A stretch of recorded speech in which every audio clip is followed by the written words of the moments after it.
তোর বাপকে গিয়ে বল দিবাকর সেনের ছেলে এসে গেছে। না বল।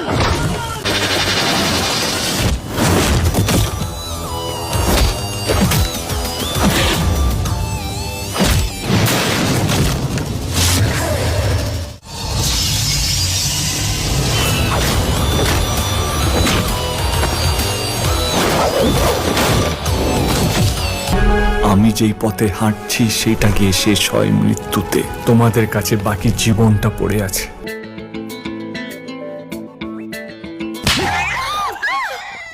ও আমাকে ডিয়ার বলেছে তো, তাতে তোমার চুল খুঁজছে কেন?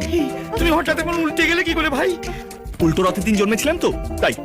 উল্টালে পাল্টে যাই, পাল্টালে উল্টে যাই, বুঝেছো? গিজি টং, আমাদের দেরি হয়ে যাচ্ছে, চল বাড়ি যাই। ওকে কোথায় নিয়ে যাচ্ছ মালপু? কাকে মালপো বলছো? আমার নাম বুদ্ধ দেব। আমি বাপে দেওয়া নামে ডাকি না, স্ট্রাকচার দেখে ডাকি, বুঝেছো মালপু?